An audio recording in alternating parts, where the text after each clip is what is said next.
Bonsoir à toutes et à tous. Nous sommes le vendredi 20 novembre 2015, il est 20h51 et je déclare cette séance du conseil municipal ouverte. Je vais procéder à l'appel. Marcel Oulès, présent. Pierrette Munier. Présente. Grégory Ateba. Présent. Caroline Dumont. Présente. Ali Bouchama. Présent. Fabienne Gilliot. Présente. Toufik Hamdi. Présent. Martine Vernada. Présente. Bertrand Carlin, pouvoir Marcel Oulès. Pour info, il est aux urgences pour un problème de santé. Pas grave, je pense. Lina Trac. Présente.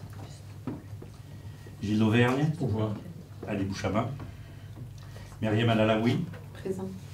Eddie Popote. Présent. Eddie Orlaville. Présente. Thierry Rochette. Pouvoir Grégory Ateba. Georges Pambou. Présent. Christian Jaillet. Présent. Gaël Bouvier. Pouvoir Christian Jaillet. Pierre-Marie Soulis, absent. Comme nous le faisons en début de chaque séance, je vais demander un volontaire ou une volontaire pour être secrétaire de séance. Y a-t-il une candidate ou un candidat pour faire ce poste?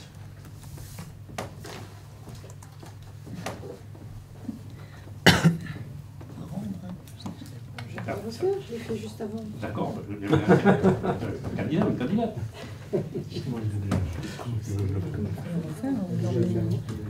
Allez. Ali, bon, merci déjà. Ali Bouchama, c'est pas compliqué. Non, il n'y a pas de souci. Comment je prends dans l'ordre du tableau? Pierrette et moi, nous sommes déjà passés, donc c'est bon. Je vous... Ah oui, non.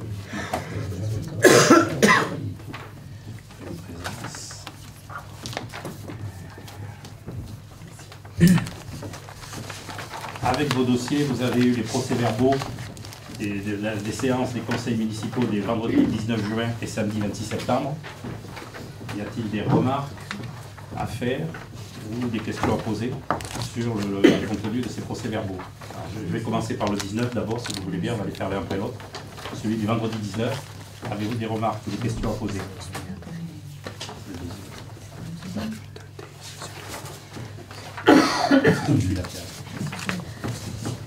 Alors moi, sur le compte rendu, vous avez sans doute vu que M. Soulis demandait à ce qu'on lui transmette le coût de la restauration scolaire pour l'année 2014. Donc, par mail, donc je me suis dit qu'après tout, ça pouvait intéresser tout le monde. Et il n'y a pas plusieurs niveaux d'information, donc je vous l'ai fait et je vous l'ai distribué ce soir.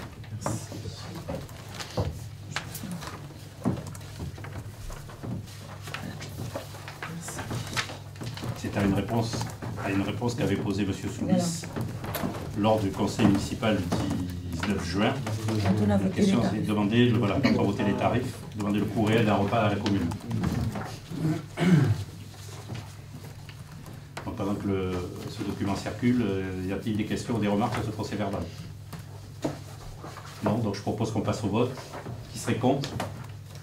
Qui s'abstient? À l'unanimité. Le deuxième procès verbal concerne le conseil municipal exceptionnel, qui était exceptionnel celui-là, du samedi 26 septembre 2015. Y a-t-il des remarques ou des questions? Bien. Donc on va passer au vote. Qui serait contre? Qui s'abstient? Adopté. Je vous fais passer aussi le procès verbal à signer. Donc il y a sur le document, il y a ceux qui ne doivent pas signer, qui étaient absents ce jour-là. Donc vous en avez deux à signer. Nous passons à l'ordre du jour proprement dit. Le premier point est un point de questions finances. D'ailleurs, les trois points qui concernent la commune aujourd'hui sont des problèmes de finances ou de contrat.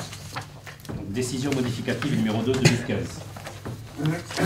Donc je vais tout de suite passer la parole à Pierrette, qui va nous faire nous expliquer Alors, concernant cette décision modificative. la décision modificative, elle concerne donc, le chapitre 11. Là, c'est juste un transfert d'un compte à un autre. Il y avait sans doute eu une mauvaise, il y a eu une mauvaise attribution au niveau du budget, à la saisie du budget. Il faut enlever 100 000 euros au compte 61 521 qui est l'entretien de terrain. Nous avons juste le terrain de foot. Et au 61 523 voies et réseaux, c'est là qu'on va rajouter, c'est tout l'entretien des espaces verts, les bords, les tailles des haies, etc. Ensuite, le principal chapitre concerné, c'est le chapitre 12, les charges de personnel. Alors, plusieurs raisons à ça. Il nous manque de l'argent pour finir de payer le personnel au mois de décembre. Donc, je vous cite les principales raisons de ce manque de crédit. Alors, nous avons recruté un DGS au 1er juillet au lieu du 1er septembre. Lors du vote du budget, on avait dit qu'il était prévu, mais il était prévu à partir du mois de septembre. Ensuite, la comptable est partie. Elle a été remplacée, certes, par une personne qui était déjà sur place, mais qui s'occupait de l'enfance. Cette personne est passée à la comptabilité et on a recruté quelqu'un pour l'enfance. Ensuite, le nombre d'agents ayant aussi augmenté, nous avons finalement recruté un agent RH pour gérer tout ce qui est le personnel, parce que ça devenait très très lourd pour la personne qui faisait la compta. Elle finissait par ou ne pas faire la compta ou ne pas faire le personnel, tellement c'est important. Surtout cette année, il y a eu des reconstitutions de carrière, il y a eu des dossiers sensibles à traiter suite à des décès. Tout ça, ça prend beaucoup de temps. En plus, on travaille avec des services extérieurs, de retraite ou autres, et bon, on ne les a pas toujours comme on veut, il faut y revenir, enfin, ça prend beaucoup de temps. Donc, c'était pas prévu au budget, ça, et donc on a recruté un agent RH à partir du mois d'octobre. Ensuite, on a dû recruter des emplois d'avenir pour le centre de loisirs, vu aussi à l'augmentation du nombre d'enfants. Il y a eu beaucoup de congés maladie, donc on a dû prendre des vacataires pour remplacer les gens qui sont malades. Certes, on est remboursé par l'assurance, mais ce n'est pas sur ce compte et c'est pas tout de suite. Qu'est-ce qu'il y a eu encore? Des vacations. Oui, on a eu des problèmes, comme vous savez, d'informatique très importants qui nous ont bloqué la facturation pendant plusieurs mois. Il a fallu rattraper ensuite. Et ça se fait. Il a fallu le faire sur un espace court et payer des heures supplémentaires au personnel. C'est pas... Alors quand je parle des heures supplémentaires, c'est jamais les mêmes services, hein, parce que c'est quand même cadré et c'est pas plus de 25 heures par mois les heures sup. Qu'est-ce qu'il y a encore pour l'informatique? Avec tous ces manquements à plusieurs périodes, on avait jusqu'au recrutement de ce RH et de notre DG, on avait recours à une personne du centre de gestion pour les remplacements, une itinérante. Et de juillet à octobre, cette personne, au lieu de venir une fois par semaine, a dû venir 2 fois par semaine. Elle est payée à l'heure et donc ça fait quand même un coût. Bon, revalorisation des carrières, les changements d'échelon, voilà, tout ça fait que quand la masse des titulaires ou des non-titulaires augmente, le salaire principal derrière, les charges suivent. Hein. C'est pour ça que vous avez tout un tas de comptes qu'il faut réajuster aussi. Voilà. On aurait préféré ne pas avoir, parce que du coup, on a dû réduire le transfert du fonctionnement vers l'investissement. Du coup, on a dû réduire nos investissements. Voilà. C'est pour ça que sur la fin de la décision modificative, vous avez diminution des recettes d'investissement et, bien sûr, des dépenses d'investissement. Les 83 500 €, c'est dans le cadre de l'agrandissement des écoles. Les PAMAR nous participent à hauteur de 80% au paiement de cet agrandissement et c'est le premier versement qui était prévu en 2015 et qui nous est versé. Mais qui va servir à payer la première facture de création... Mobile création. Modulaire création. Module création, oui. Module. Module. Voilà.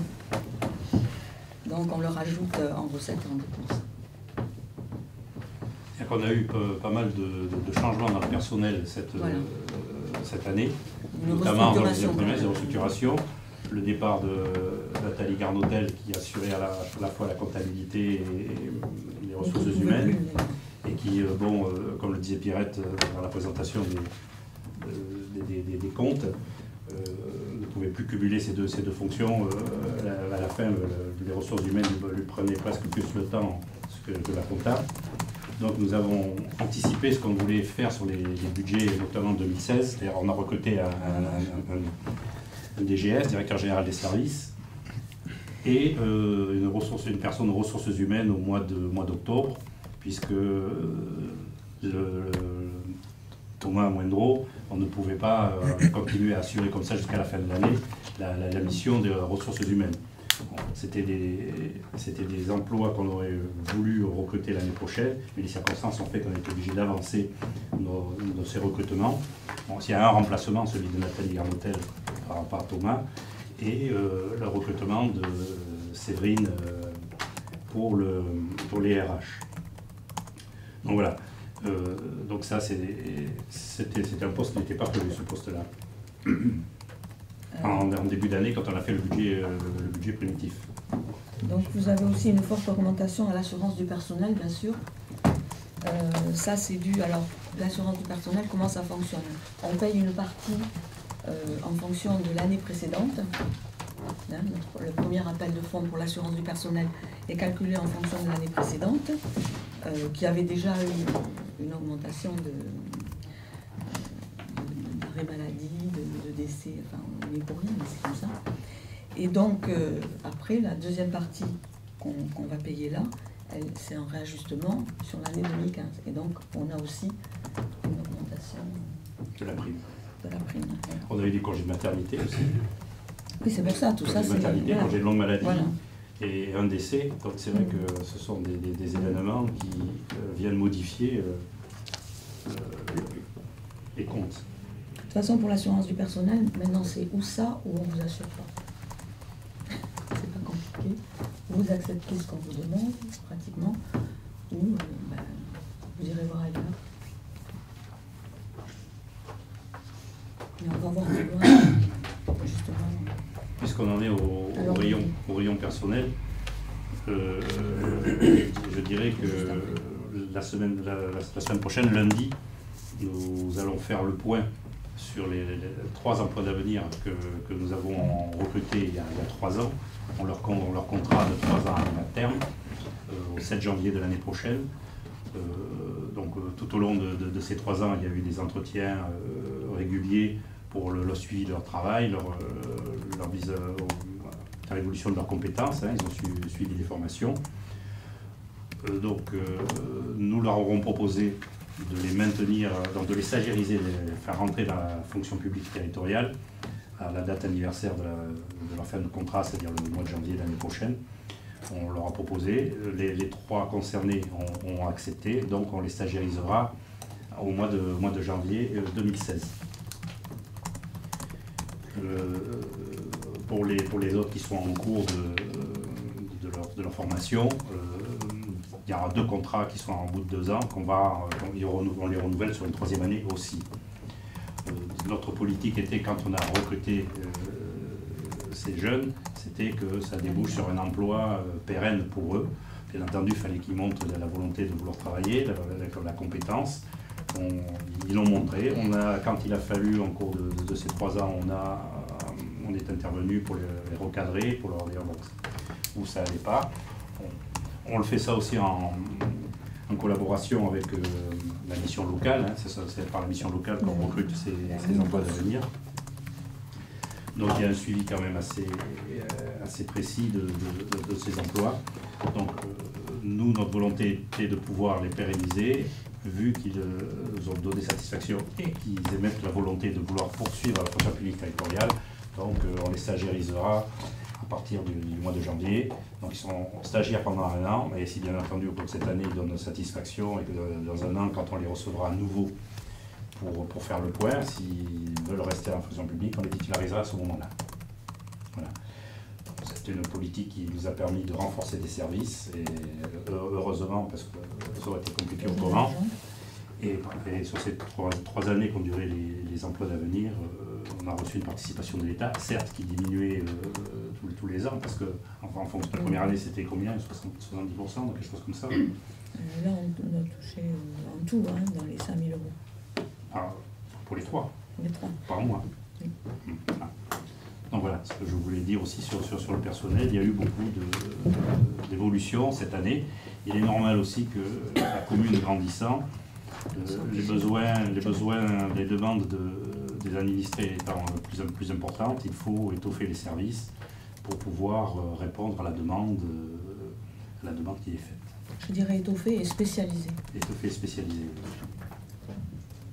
Pour la comptabilité, bien sûr, on avait un agent en interne qui assurait déjà ce service-là auprès du CCAS et de la Caisse des écoles, et qui en même temps assurait la gestion des affaires scolaires. Donc, comme elle a montré qu'elle avait des capacités pour faire la comptabilité, on lui a proposé le poste, elle l'a accepté, et donc on n'a pas eu à recruter un comptable. C'est pour ça qu'on a ensuite, je dirais, comme des Pierrettes, professionnalisé les services en recrutant un DGS et un spécialiste des ressources humaines.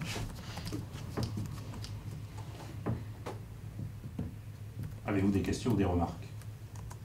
Oui, remarque, en fait, j'ai pas eu le temps de faire le calcul, mais je voudrais savoir, ça représente combien les 125 000 par rapport les 125 000 euros, enfin, l'augmentation en fonctionnement, c'est une augmentation qui va intervenir chaque année, je suppose, en fait, c'est 25 000 qui interviennent cette année, hein, qui en fait...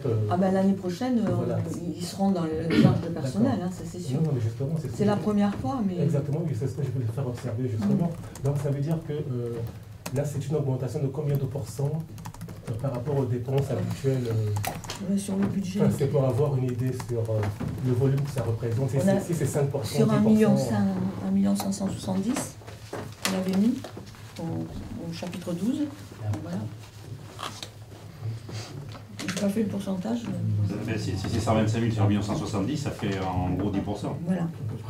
Sur le chapitre, d'accord, voilà, donc ça veut dire sur le chapitre 12. Hein. Chapitre 12. Voilà. D'accord. Oui, chapitre 12 en fait, c'est les dépenses de... C'est vrai que c'est gros, hein. Je ne le cacherai pas, c'est important. Hein. Oui, parce que c'est pour ça que je pose la question, c'est 125 000. On n'avait pas le choix. Oui, tout à fait. Après, je comprends les explications par rapport à la nécessité de mieux organiser évidemment le fonctionnement de Parce que commune. Du coup, on a diminué notre investissement. Hein. Voilà, mais bon, voilà. Donc je pense que c'est quand même important de dire que ça c'est 10%. Je ferai le pourcentage exact. Voilà, c'est quand même assez... Là, je vous donne une grosso modo, mais je le ferai exactement dans le canton de Pi ou autre. Après, ce que je voulais dire, bon, je comprends, il y a une nécessité, mais en même temps, si vous voulez, c'est dire également... enfin, il y a la bonne dépense et la mauvaise dépense. Donc, une dépense de fonctionnement, c'est une dépense qui est récurrente. Donc, moi, je l'analyse comme une mauvaise dépense. Là, par rapport à cette décision notificative, je vois qu'on prend une partie sur l'investissement. Sur l'investissement. Sur l'investissement, voilà, c'est ça, parce qu'on joue sur le 0,23 a priori. Sur le 23, sur le 23-13, hein. Sur les constructions.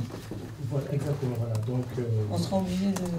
Voilà, mais donc c'est on avait une petite réserve sur ce compte-là, qui s'étiole entre les 50 000 euros de la DGF sur la première VL. Ce que je voulais dire aussi, et celle-là, c'est sûr. Ce que je voulais dire aussi, c'est vrai qu'il faut être très très attentif, hein, parce que là, on voit bien qu'il y a eu des choses qui n'ont pas été prévues. Okay. Donc, on mâcherait évidemment les dépenses dans les absences. Le fait de prendre des vacataires. Oui, ça je ne dirais pas qu'ils n'ont pas été prévus, qu'ils n'étaient pas prévisibles.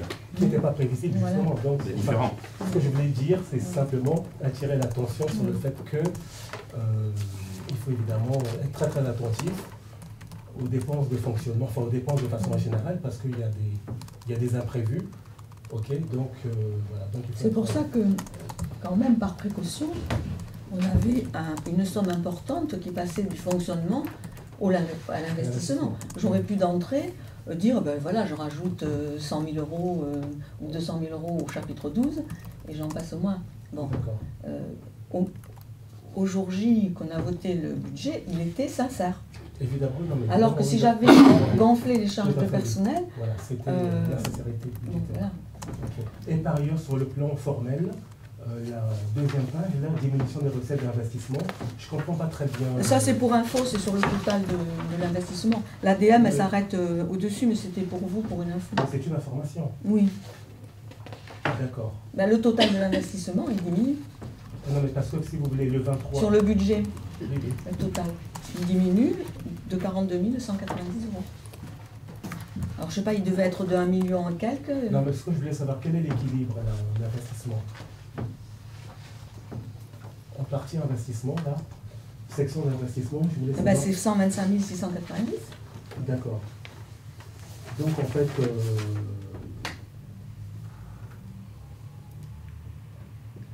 Enfin, vous l'équilibrez comment le budget? Parce que si vous voulez... Parce qu'on a les 83 500 euros de l'EPAMARN en recette.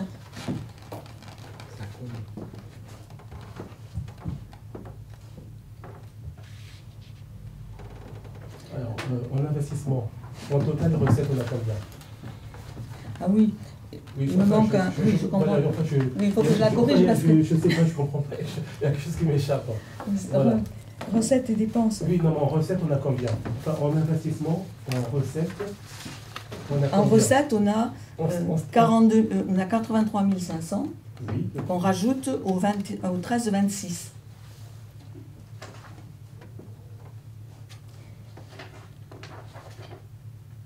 Où il y a déjà 100 et quelques mille euros. Non, enfin bon... Et j'y enlève 125 690. Donc le... Non, mais vous savez, quand vous votez votre... si je prends l'exemple du budget primitif, le budget qu'on a voté en début d'année... je ferai une ligne avec le total du budget dépenses d'investissement et Voilà, total oui, recette. pour la lecture, parce qu'en fait, si vous voulez, on ne comprend pas là. Oui. On ne sait pas si... Je comprends ce que vous voulez dire.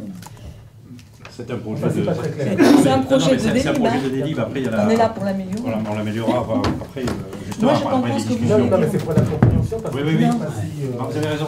Je sais ce que vous voulez dire. Voilà. Il me faut la ligne, total des dépenses et total des recettes. Voilà. Je vois que si vous voulez en fonctionnement, c'est clair. On voit le total des Au chapitre 12, on voit 125 000. Voilà. c'est équilibré. On voit le même montant. Voilà, mais de Alors, l'autre côté, c'est compliqué. donc, ça Là, on voit où perturbe un on peu. prend et on voit où on met. Exactement, voilà. Donc il y a un équilibre, il y a... Je Voilà, rajouterai donc, la ligne. là, Parce que j'en rajoute et j'en enlève. Même qu'on... C'est une écriture aussi. Voilà. Je rappelle Alors- aussi que bon, les décisions modificatives, quand elles interviennent, ne modifient pas la nature du vote. Si là, elle modifie. Non, mais dans la somme qu'on a votée au départ. Si là, en investissement, on Premier diminue. investissement, d'accord. On diminue notre investissement. C'est pour ça que je l'ai mis. Voilà. Pour en mettre. Et de l'autre côté, c'est pas très... Parce qu'au chapitre, autant c'est facile au 0,21, on enlève 125 690. Au chapitre 23-13, je rajoute 83 500 euros de dépenses. Oui, parce que... Vous voyez, et puis j'enlève 125 690. Voilà, oui, Donc, en investissement, au départ, vous enlevez donc 125 690, vous enlevez. oui, Donc ça veut dire que c'est une recette que vous enlevez. C'est bien ça. Diminution des crédits. oui, diminution Voilà, des donc crédits. donc ça veut dire qu'il faut également baisser une recette d'investissement, une dépense d'investissement. Quelle est la dépense qui baisse là? Eh ben c'est là, 23-13, diminution de crédit 125 690. On diminue ce qu'on devait transférer. Au 23-13, j'enlève 125 690 et j'y rajoute 83 500. C'est ça, c'est là où c'est... Ah oui, évidemment. Ah Parce oui, que c'est là, Là où il manque la ligne, ce que disait. oui, évidemment, on enlève, Non, je croyais que je ne l'avais pas mis, mais Voilà, je l'ai mis en fait. voilà, la question c'était la dépense à laquelle vous renoncez en fait. C'était ça la question. C'est pour ça que diminution des recettes 82 190 et diminution des dépenses 42 190. Vous l'avez là l'équilibre. C'est pas parce que je ne l'ai pas présenté en colonne. Ouais. c'est tout. D'accord, donc le 23, Ce qu'il faut interpréter, c'est Lié, les 42 000. lié. D'accord. C'est les 42 000. C'est les 42 000. Parce qu'au 23-13, j'y enlève de l'argent et j'en rajoute. Voilà, c'est ça qui n'est pas clair. Voilà. Bah oui, mais c'est comme ça. Ah bon? Bah oui, parce que les 83 500, c'est ma facture que je vais payer, qui n'était pas prévue au départ.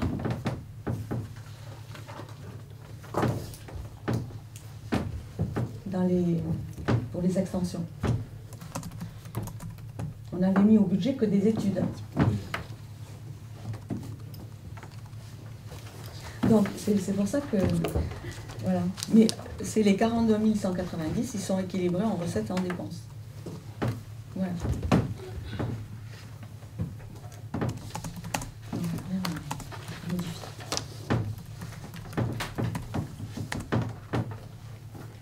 D'autres questions? Bien, je propose que nous passions au vote. Qui serait contre cette décision modificative? Qui s'abstiendrait?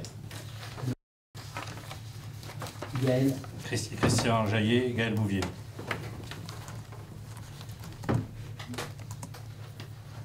Qui est pour? Merci.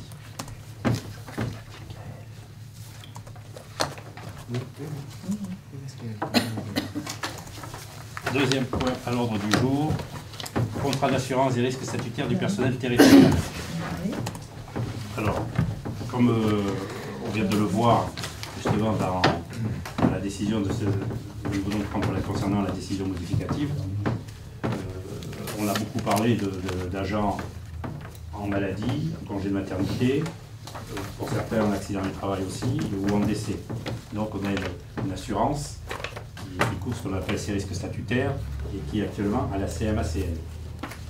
Le centre de gestion de Seine-et-Marne a proposé à l'ensemble des communes du département, notamment les plus petites, de lancer un appel d'offres auprès de la compagnie d'assurance pour justement couvrir ces risques statutaires. Donc le centre de gestion demande aux communes qui souhaiteraient passer cette convention à la centre de gestion, donc de se déterminer par délibération. On donne par la convention le mandat au centre de gestion à lancer l'appel d'offres. Quand l'appel d'offres sera passé, qu'ils auront étudié les offres, ils transmettront les propositions aux communes, libres à elles d'accepter ou pas le contrat proposé par le centre de gestion. L'intérêt du regroupement des communes auprès du centre de gestion, c'est que ça peut faire diminuer le prix des redevances que nous aurons à payer, le prix des primes d'assurance que nous aurons à payer. Nous l'avons fait par le passé déjà, souscrire la convention avec le centre de gestion, mais les résultats étaient moins intéressants pour la commune par rapport au contrat que nous avions à l'époque avec la CMACL. Donc nous avions en fin de compte décliné l'offre et d'autres communes l'ont fait aussi. Donc je vous propose, si vous en êtes d'accord, que nous repassions cette convention avec le centre de gestion pour lui donner mandat pour lancer un appel d'offres pour les assurances et risques statutaires du personnel. Et quand les propositions nous parviendront, nous nous prononcerons en conseil si nous donnons suite ou pas. Je précise que tout cet appel d'offres, cette procédure se déroulera tout au long de l'année 2016 et que le nouveau contrat d'assurance pourra être validé, mettre en activité à partir du 1er janvier 2017. Donc c'était l'objet du projet de délibération qu'on vous a proposé. Il y a juste un petit oubli dans l'article 1er, là où il y a les croix à mettre en bas. Les agents titulaires, stagiaires, non titulaires affiliés à l'Ircantec tout risque. Et aussi il y a les agents titulaires, il faut mettre une croix. Donc il y aura dans la délibération que l'on verra au contrôle de légalité, il y aura une croix dans cette case. Les agents titulaires ou stagiaires affiliés à la CNRACL. Parce qu'il y a deux régimes de retraite. Voilà. Voilà. Donc l'article 2 précise, charge le centre de gestion de Seine-et-Marne de l'assister dans les actes d'exécution du présent marché, une fois celui-ci souscrit. Voilà. comment. Donc voilà. Alors, je vous rappelle, par le passé, quand le centre de gestion nous avait proposé l'assureur, on a regardé les primes d'abord à payer et ensuite la couverture que ça représentait. On a jugé que c'était moins intéressant que notre assureur, qui est la CMACF, qui nous assure maintenant depuis pas mal d'années quand même, Pierrette, je crois. Alors on était chez Grâce Savoie, et Grâce Savoie on l'avait abandonné parce que c'était pas intéressant. Et donc la CMACL est très réactive en plus, hein, quand on envoie des dossiers, ils nous remboursent, je dirais, assez rapidement. Assez rapidement. Voilà. Avez-vous des questions ou des remarques? Oui, juste par rapport à l'Ircantec ou la CNRACL, quel est le nombre de, on a le nombre de nos agents qui sont affiliés à tel ou tel? Les noms titulaires sont à l'Ircantec. C'est les noms titulaires sur... Vous avez la réponse? J'ai pas la proportion, mais pardon, sur le nombre de postes statutaires, on a 44 postes, quelque chose comme ça. Donc ça, c'est sur ceux qui sont sur la CNRACL. Et la proportion, après, elle varie en fonction des vacataires, des saisonniers. D'accord. Parce qu'on n'a pas de titulaire au régime général. Les titulaires Ircantec, on n'en a pas, ceux-là. Ce sera des gens qui feraient moins de 28 heures par semaine. C'est que, par exemple, les problèmes musique.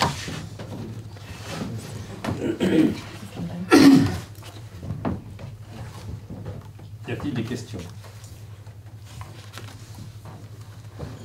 Donc je vous propose que nous passions au vote.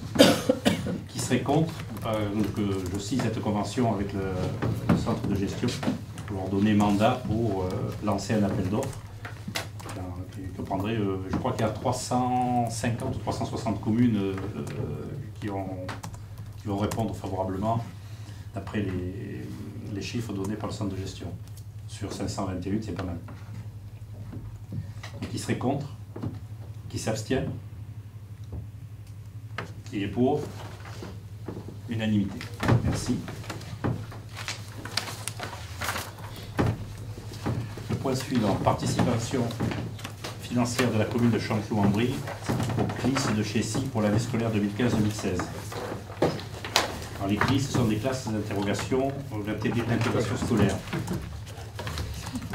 C'est-à-dire qu'il y a des enfants qui donc ont besoin de cours spéciaux ou dans des classes spécialisées que donc nous n'avons pas, nous, à Chanteloup. Et donc certaines communes à côté, Lagny, nous avons aussi des conventions avec Lagny, et là, Chessy, c'est la première année sur Chessy, donc qui accueillent ces enfants des autres communes, moyennant bien entendu une participation financière annuelle, qui est évaluée à 835 € pour l'année scolaire 2015-2016. Voilà.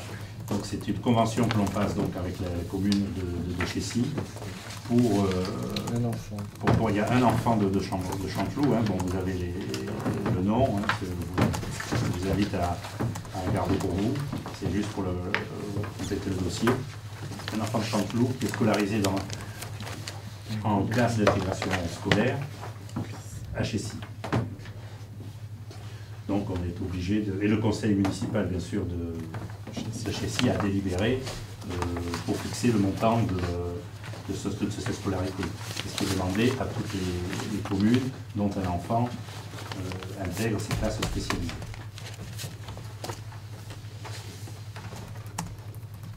Je crois qu'on en a 2 ou 3 sur l'année aussi. On a 2 à l'année, parce que l'autre il est passé au niveau collège, donc il y a 2 sur l'année.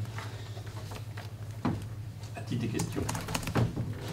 Vous faites combien à l'année, par exemple, pour les autres? En comparaison, on ne se rend pas compte du prix là, 830. C'est à peu près 700 et quelques par enfant. Alors l'année, c'est pas l'année, ils ont plus de CLIS, donc du coup le rapport est diminué, alors que chez SI, il y a une CLIS et ça nécessite un professeur spécialisé, enfin un enseignant spécialisé et autres. Donc c'est une petite structure sur les tournesols, alors que l'ANI, il y a plusieurs clisses, donc du coup le coût est un peu diminué pour laisser aussi le choix des parents d'aller dans cette clisse. Ils ont été acceptés à Chessy, voilà. Parce qu'à Chanteloup, on peut pas. Le propose aussi. Voilà, à Chanteloup, on peut pas parce que ça nécessite un professeur spécialisé. Il faut au moins, plus de 5 ou 6 enfants pour faire une clisse. Voilà, donc à Chanteloup, voilà, puis il faut une classe, enfin, les aménagements sont un peu différents quand même. Voilà. C'est 1400 et 4 pour 2 enfants. 400. Oui, c'est bien que pour nous, vous avez fait pour les Américains, pour ça, 835. Non, parce qu'il y a un professeur, mais il y a aussi une assistante de vie scolaire qui vient, qui intervient aussi. Et à savoir que dans ces classes, quand même, un fonctionnement, ils font l'école comme les autres, mais avec des aménagements totalement différents. Donc c'est quand même des classes importantes dans leur fonctionnement. Voilà.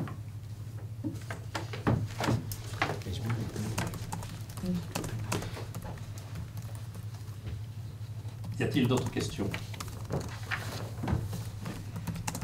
Je propose que nous passions au vote. Qui serait contre? Qui s'abstiendrait? Qui est pour? Unanimité.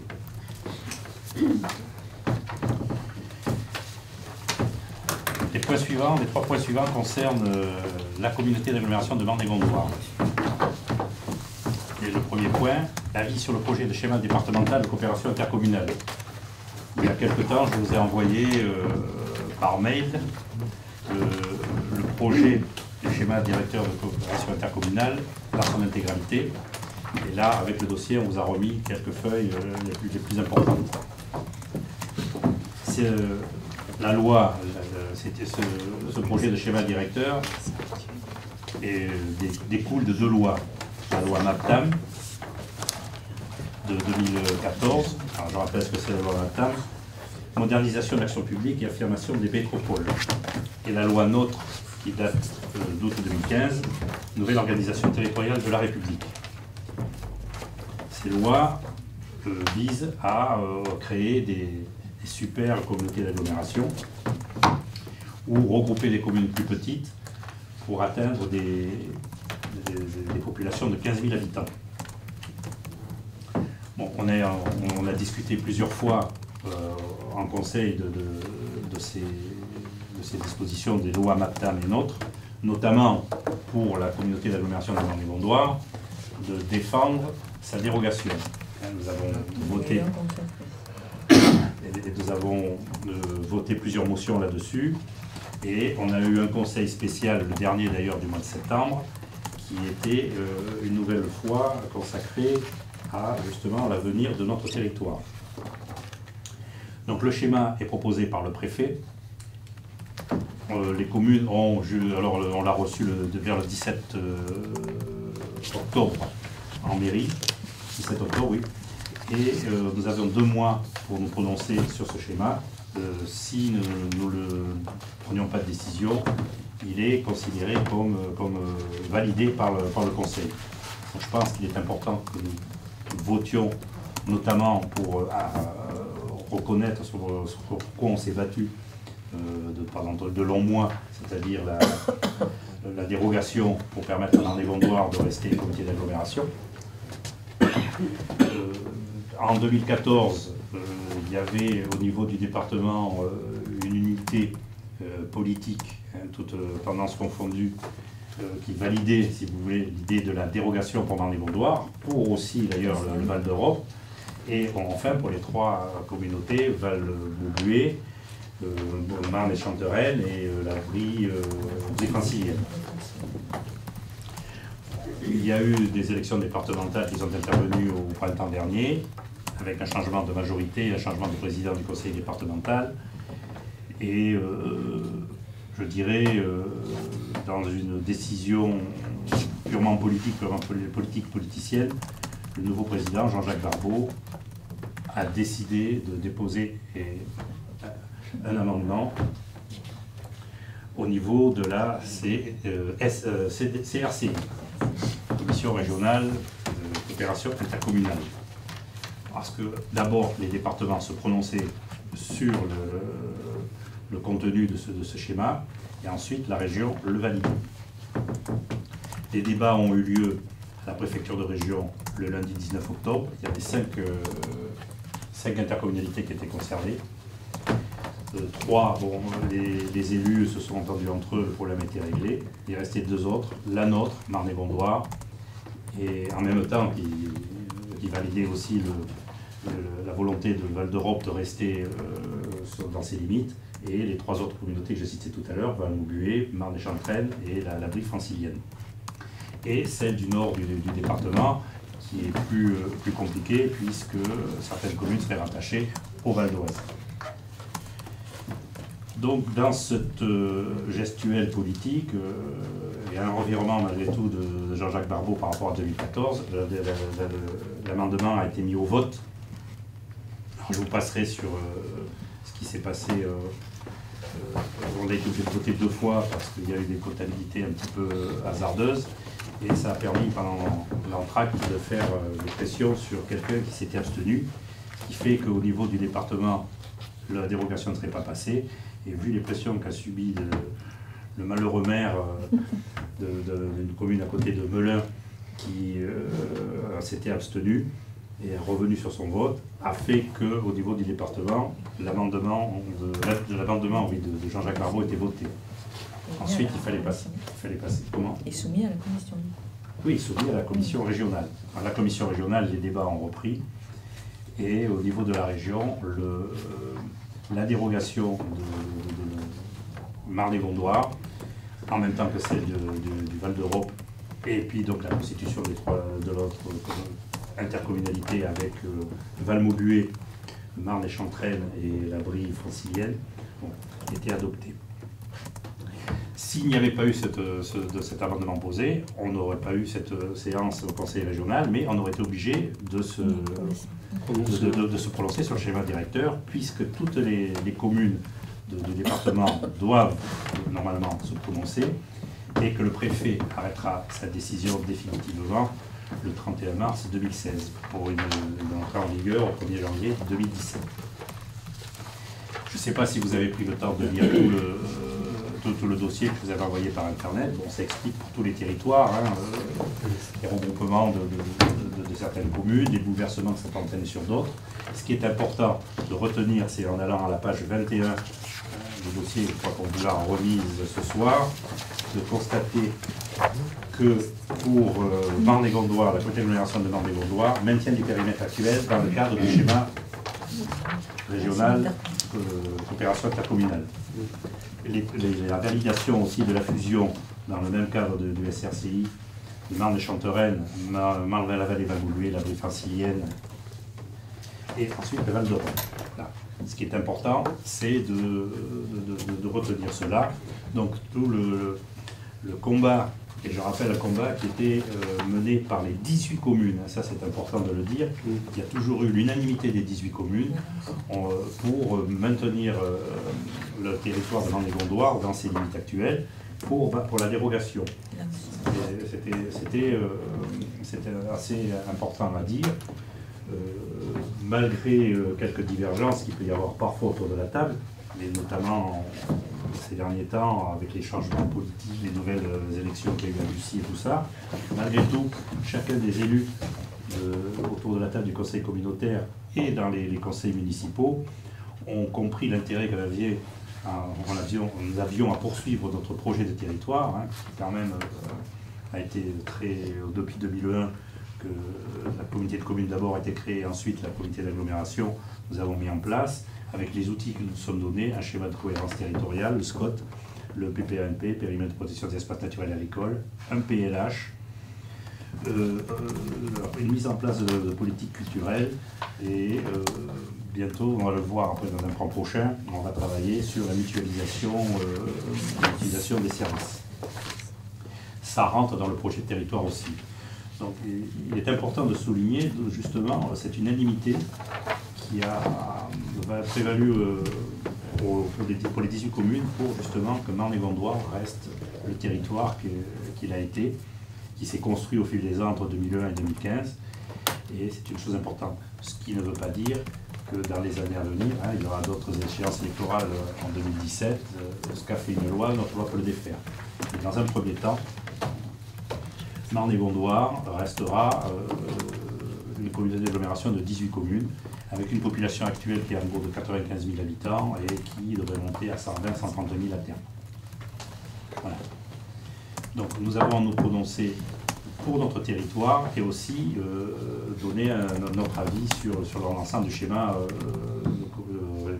de coopération intercommunale. Voilà. Maintenant, je vous ai... Oui, je voudrais juste rajouter qu'au bureau communautaire de la semaine dernière, nous avons évoqué ce sujet puisqu'il passe en conseil communautaire de lundi.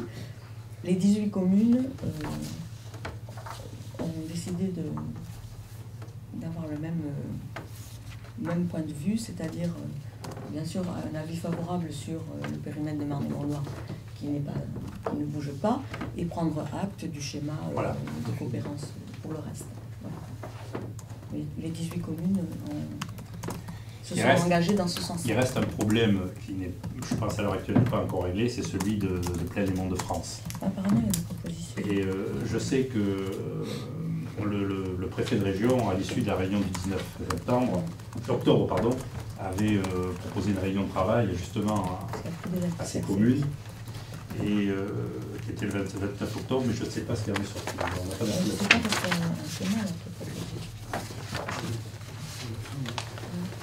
oui, mais le schéma valide. Non, mais le schéma valide en fait l'intégration de certaines communes au Val d'Oise. Proposition d'évolution, tu vois. Nous proposons.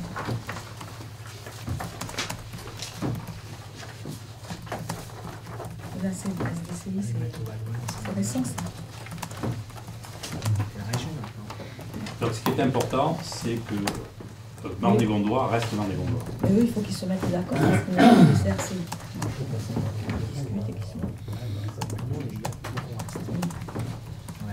Je vous écoute. Non, mais je voulais dire que, en fait, c'est une délibération. Enfin, nous, on s'était déjà prononcé par rapport à... Donc, je veux dire, c'est évidemment, on ne va pas se... par rapport au fait qui avait été fait initialement. Là, il se rajoute juste le schéma global. Là, maintenant, on finalise. Maintenant, on va vers la finalisation de ce schéma directeur. Et, voilà, pour que le préfet du département entérine ça au 31 mars. Je veux dire, c'est qu'évidemment, on avait voté pour, mais on avait quand même exprimé certaines réserves par rapport au fait de rester une petite intercommunalité de 95 000 habitants. La plus petite que nous, le Val d'Europe. Il y a plus petit que nous, évidemment. Le Val d'Europe, 29. Non, mais justement, enfin, moi, à mon sens, moi, je soutiens évidemment la démarche, mais en même temps, je dis évidemment que c'est resté petit, ça va peut-être nous porter préjudice dans je sais pas, enfin.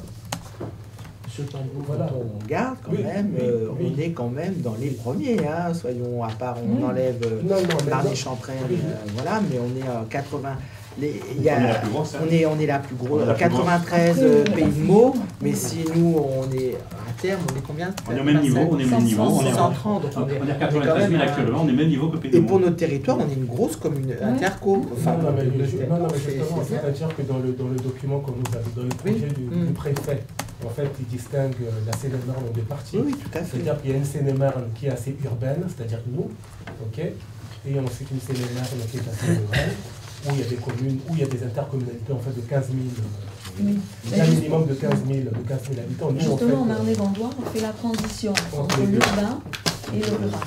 D'accord. Enfin, j'ose espérer que dans l'avenir, on ne va pas, parce qu'il y a quand même la métropole parisienne autour.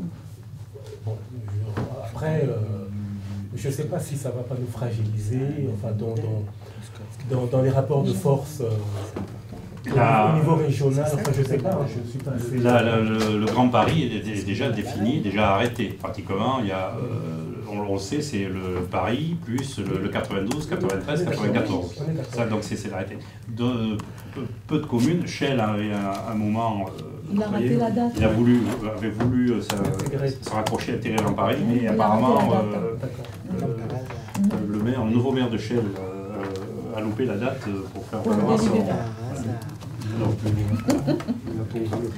Alors, aujourd'hui, je ne veux pas faire de politique autour de cette table, parce que ce n'est pas le lieu, on a toujours travaillé comme ça, mais il est vrai qu'on a senti tout au long de ces débats qu'il y avait des pressions politiques qui s'exerçaient, et notamment le revirement de Jean-Jacques Barbeau, qui en 2014 soutenait notre dérogation, et qui en 2015 revient dessus, avec des arguments qui sont recevables, ce qu'il avait exprimé, mais en fait c'était pas bon, c'était un peu dommage que ce qui avait été mis en place en 2014 soit obligé de passer après à la région pour pouvoir maintenir sur lequel on avait travaillé depuis le début. En politique commune de Seine-et-Marne, c'est vrai que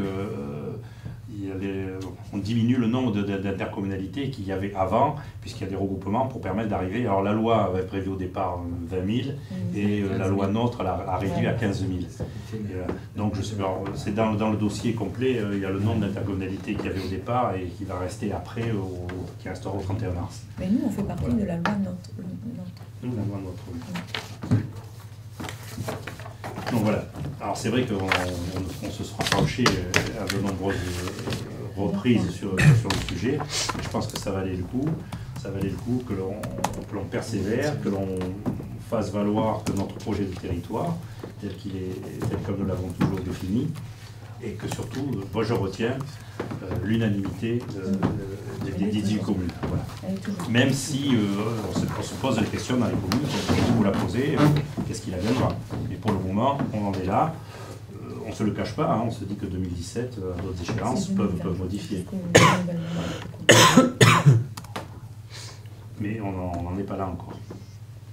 D'autres questions, d'autres remarques?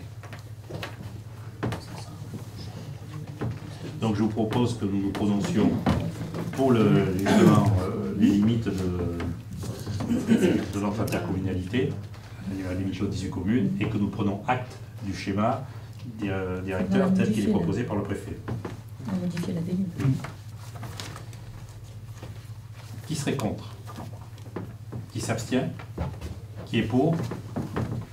Unanimité. Merci. Je pense que les 18 communes, j'en suis sûr, ne sont pas non, mais elles sont engagées le lundi, voilà, au bureau. On va le voter lundi. Point suivant, approbation du rapport définitif de la CLEC, Commission locale d'évaluation et des transferts de charges, sur la création des services communs relatifs à l'application du droit des sols. Pierrette, je te laisse la parole. Alors, la commission s'est réunie pour le transfert de l'instruction des permis de construire. Donc, selon les communes, tout le monde n'a pas transféré la même chose. Il y avait une convention avec plusieurs points et chacun validé des... Nous, on a juste transféré. On va parler de nous, hein, parce que en fait, on vote notre transfert. Nous, on a juste transféré l'instruction des permis. Or, des permis de construire, on n'en a pas beaucoup dans l'année. Même des fois, si on a un lot, maintenant, c'est un permis. Donc, il s'agissait pour nous juste de quelques heures de Stéphanie Dupillage, qui est à l'urbanisme, et quelques heures qu'elle passait là-dessus qui sont transférées au personnel. C'est pour ça que nous avons un petit transfert de 1 342,47 €. C'est quelques heures qu'elle passe sur l'année pour regarder, elle passait pour regarder les dossiers avant de les transférer à l'année. Alors les chiffres peuvent varier d'une commune à une autre parce que certaines communes transfèrent toutes les opérations d'urbanisme, voilà, notamment les CU et les certificats d'urbanisme et les DT, les déclarations préalables, les DP, les déclarations préalables. Il y en a qui ont tout transféré. Voilà. Nous avons transféré que la partie que nous avions donnée à l'époque à la DDT quand on travaillait en convention avec la DDT qui instruisait exclusivement nos permis de construire. Vous savez, comme la ville de Lagny qui a transféré même son personnel. Elle n'a structuré rien du tout. Voilà. Donc, ce qui va diminuer notre réduction de compensation. Aujourd'hui, on touchait 170 000 € 319. Maintenant, on touchera 168 977. Il faut regarder l'année pleine parce que c'est l'année. Qui dit transfert dit aussi transfert financier. Il y a la charge du budget de la commune face à la charge de la communauté d'agglomération. Avez-vous des questions? Chaque fois qu'il y a eu un transfert de charge, la CLEC s'est réunie pour les communes, chaque fois on s'est prononcé. Madame le péage depuis toujours des déclarations de travaux, non? Oui. Les CU, certificats d'urbanisme, et les déclarations préalables, c'est toujours Stéphanie du péage qui les instruit, comme par le passé. Nous n'avons transféré que les permis, qui étaient instruits avant par les services de la DDT. Mais je peux faire une observation que je ne peux que reproduire ce qui se dit habituellement, parce que par rapport au transfert de compétences, là en l'occurrence c'est une forme de transfert de compétences. Ce n'est pas un transfert de compétences. C'est une mutualisation. Voilà. C'est une mutualisation. Oui, avec bien sûr un transfert financier, mais pas de compétences. Oui, non, mais je peux faire le lien avec la carte. Oui, le point suivant. Pour faire le lien avec le point suivant, enfin peut-être que j'en parlerai peut-être après alors. La mutualisation. Oui, c'est un exemple typique de ce que sera la future mutualisation, puisque les communes, je crois qu'il y a combien de communes, 14 communes sur 18 qui ont transféré leur instruction de permis à la NU. Non, mais c'est pour dire, c'est-à-dire que le reproche qu'on entend, qui est souvent évoqué par rapport à l'articulation entre communes et intercommunalité, c'est de dire qu'il y a des transferts ou des transferts de compétences ou donc la mutualisation, mais pour autant, en termes de globalement, c'est-à-dire que la commune, les communes maintiennent malgré tout un niveau de charge qui fait que finalement, globalement, en fait, les charges augmentent. Vous voyez ce que je veux dire? Non, vous comprenez pas. Non, ce que je voulais simplement dire, c'est que on observe que les communes transfèrent un certain nombre de compétences, soit par des compétences imposées, soit par des mutualisations, mais pour autant, les charges de communes ne baissent pas. Voilà, c'est le reproche qui est fait par rapport... Et il est sûr que pour un transfert de charge de ce montant-là, de 1342, on ne verra pas la différence sur le budget de la commune, évidemment. Quand il y a des transferts de beaucoup plus importants, ce qui était par exemple pour l'assainissement, la différence est importante. C'est évident. Là, même pour les autres communes, on regarde l'ANI, bien sûr, vu le nombre de dossiers qu'ils instruisent et tout ça, et les personnes, c'est important, mais il faut regarder Collégien, qui est une commune de la même strate que nous, c'est 3 000 €. Mais je crois qu'eux, ils ont tout transféré, si je ne me trompe pas. Après Damar, sans doute un peu plus, ils transfèrent pour 6 000.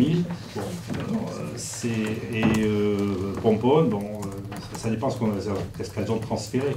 Voilà. Alors, si vous parlez de Marne-et-Gondoire, je ne sais pas de quel parce que Marne-et-Gondoire, aujourd'hui, c'est une interco de projet. On n'a pas, on va maintenant, dans le cadre de la mutualisation, de projet, peut-être alléger. C'est ce qui est dit politiquement. Non. Pour moi, quand on dit intercommunalité de projet ou intercommunalité de service, c'est différent. De service, c'est pas du tout pareil. Non, mais moi je pense que c'est des phrases un peu publicitaires, quoi. C'est des panneaux. Non, derrière la publicité, comme vous dites, quand on fait un SCOT, M. Pombou, quand on fait un SCOT, je sais pas comment ça se veut dire, c'est comme si on a un projet territoire, on a un projet d'aménagement de notre territoire. Quand on répartit, ou on reçoit des zones urbanisées, quand on veut développer l'activité économique, quand on travaille sur la protection de la nature, c'est quand même un projet de territoire. Mais c'est vrai que ça ne touche pas notre fonctionnement. Vous allez à l'abri francilien, par exemple. Vous dites, voilà, vous êtes une intercommunalité de services et pas de projet. Ils ne vont pas comprendre. Je comprends, mais si vous allez voir une intercommunalité que vous qualifiez de service, ils vont vous dire non, nous on s'inscrit également dans un projet. Je veux dire que toutes les intercommunalités se définissent comme étant dans une logique de territoire, d'aménagement, donc de projet. Toutes les intercommunalités se définissent comme ça. Voilà, donc elles devraient se définir comme ça. On veut tendre à aller sur des elles devraient se définir comme ça, mais c'est pas forcément le cas. Moi, ce que j'ai compris, c'est que cette expression que vous employez, c'était dans le dossier présenté par le président de Marie-Mondoir pour défendre donc la spécificité.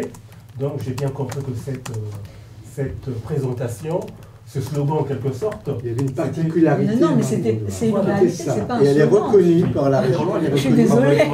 C'est pas la seule intercommunalité de la région à posséder par exemple la PPENP. C'est-à-dire qu'à travers cet outil de travail, il y a eu le projet de protéger les espaces agricoles, de les pérenniser, c'est pas un slogan, c'est une réalité, de protéger les espaces naturels et les sites protégés, la vallée de la Gondoire, la vallée de la Brosse, les étangs de la Loire.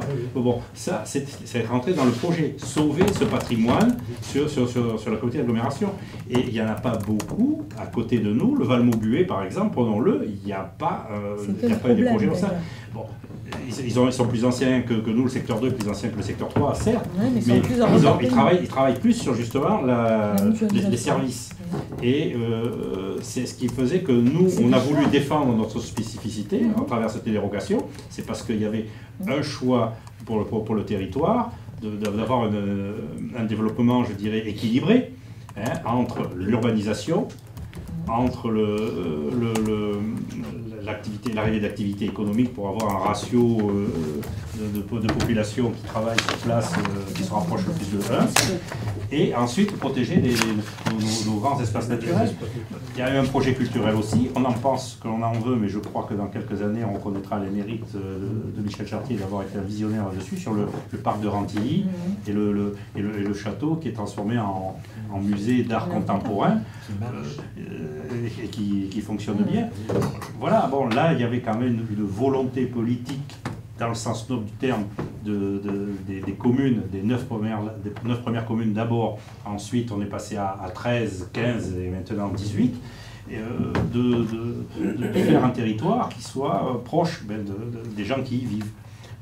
Les transports se sont améliorés, ça a été parfois difficile. J'en veux pour exemple le combat que nous avons mené pendant 3 ans pour la ligne 2. Voilà, bon, il y a quand même dans notre territoire une spécificité que l'on ne retrouve pas partout. Le Val d'Europe a la sienne de spécificité aussi. Eux sont plus basés sur le tourisme. Et ça, bon, évidemment, il y a le parc Disney au milieu. Donc, eux aussi, ils le reconnaissent. Et ils tenaient à défendre leur spécificité par rapport à ça, par rapport à ce qui s'est créé sur le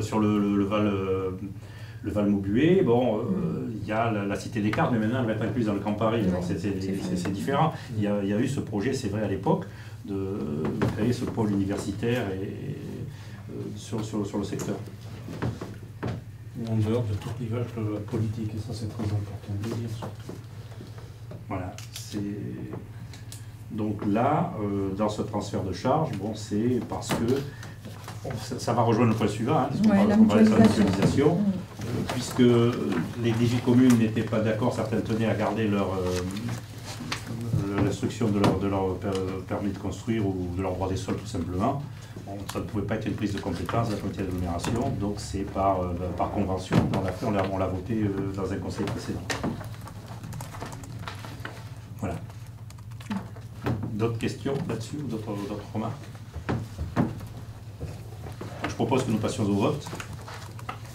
L'approbation du rapport définitif de la CLEC concernant l'application du droit des sols. Qui serait contre? Gaël.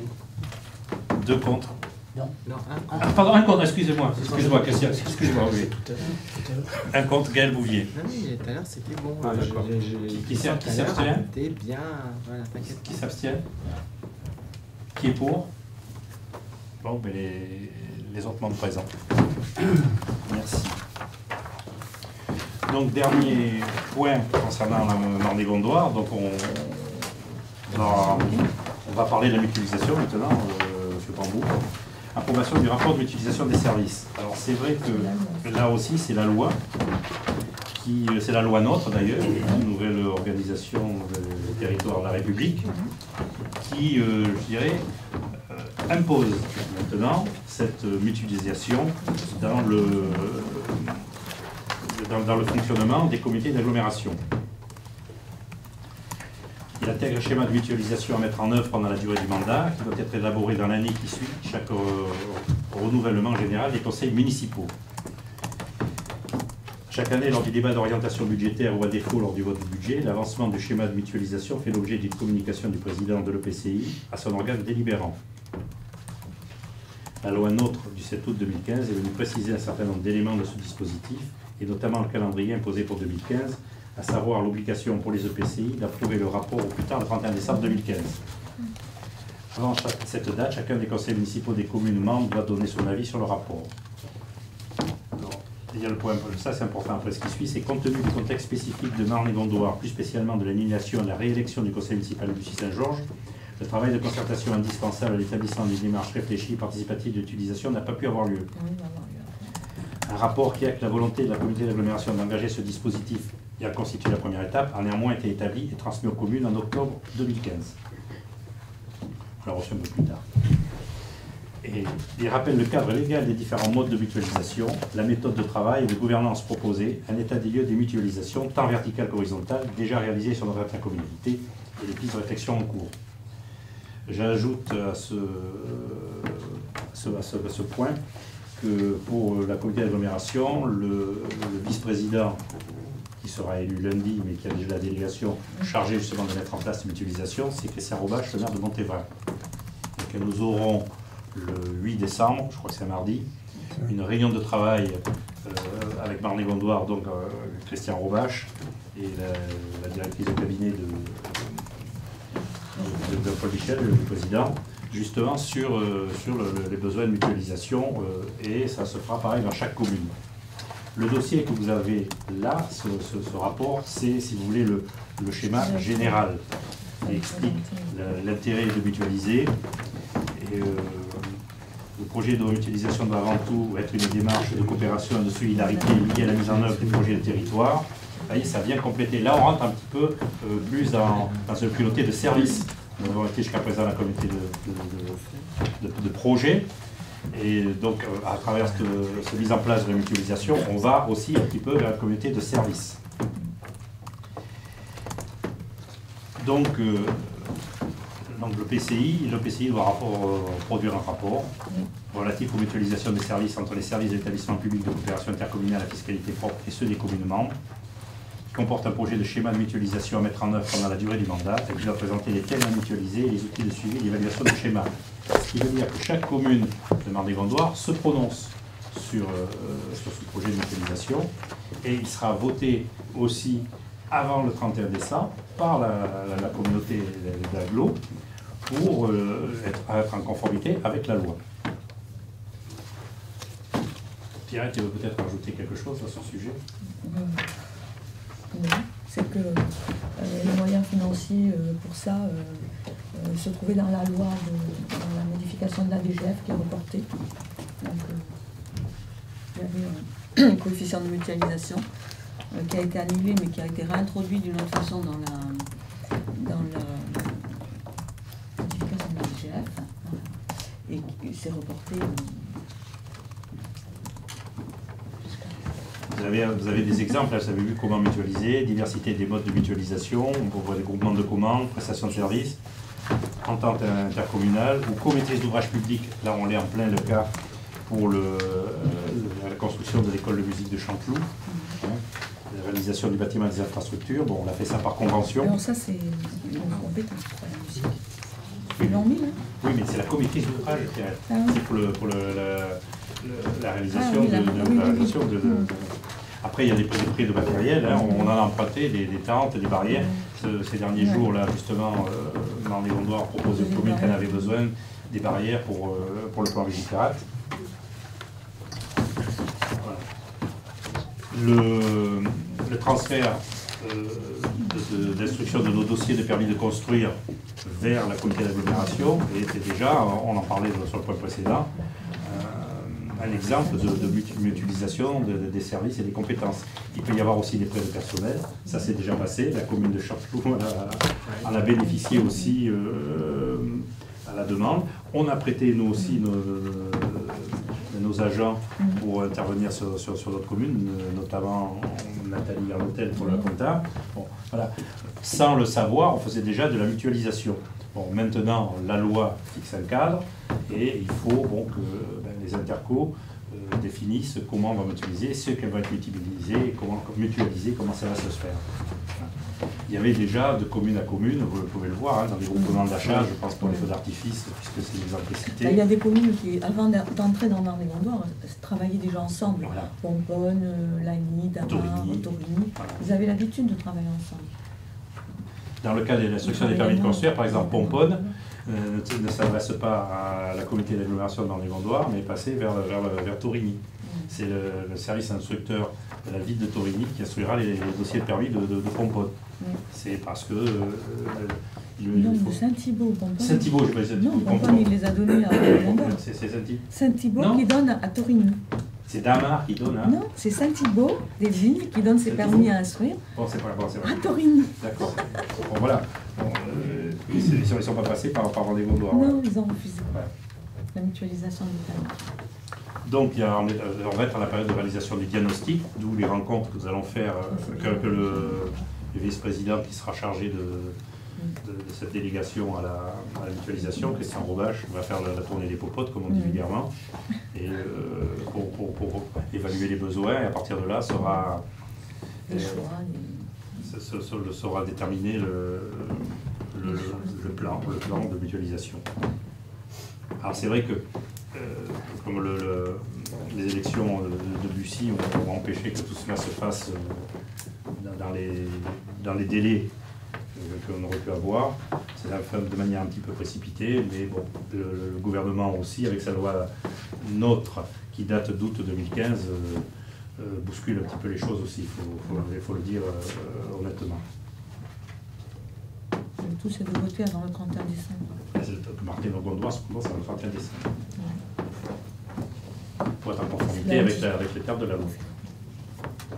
Voilà.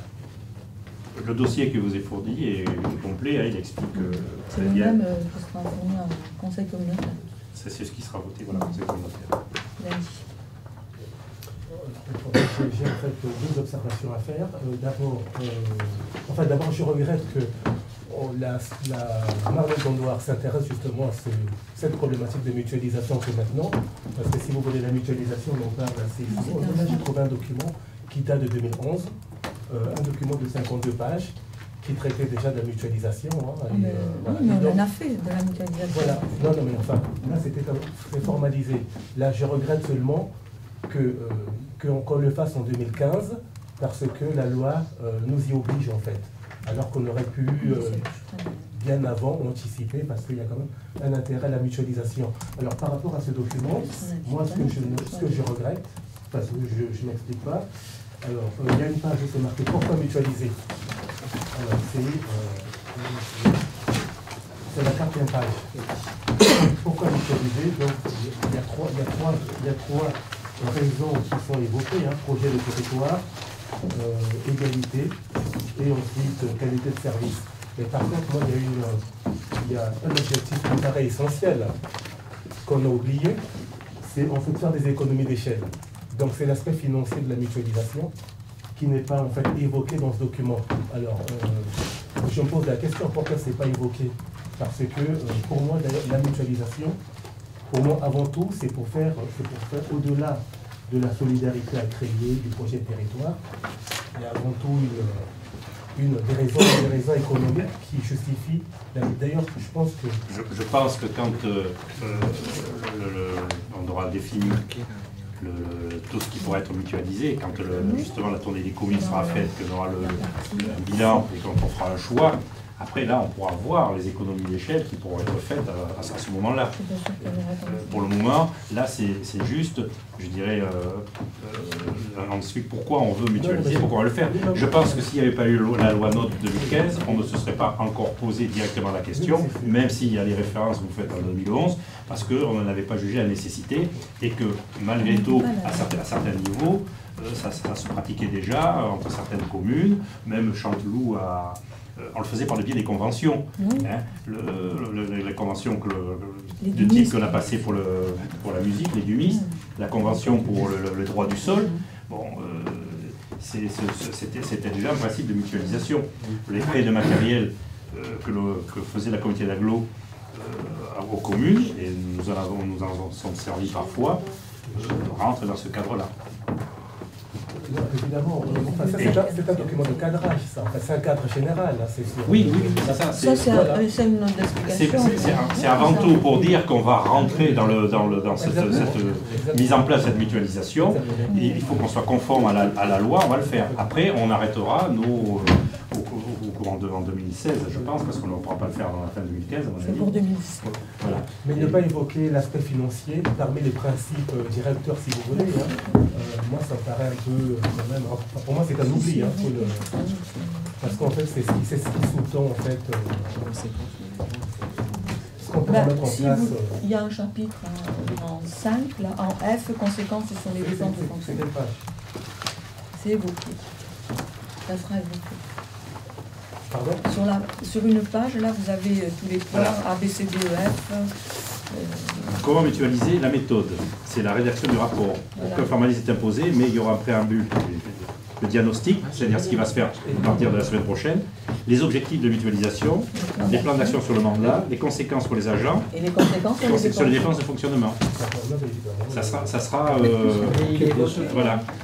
C'est une des conséquences. Il faut faire l'étape par étape. Ça, c'est un diagnostic avant de ce qu'on a besoin.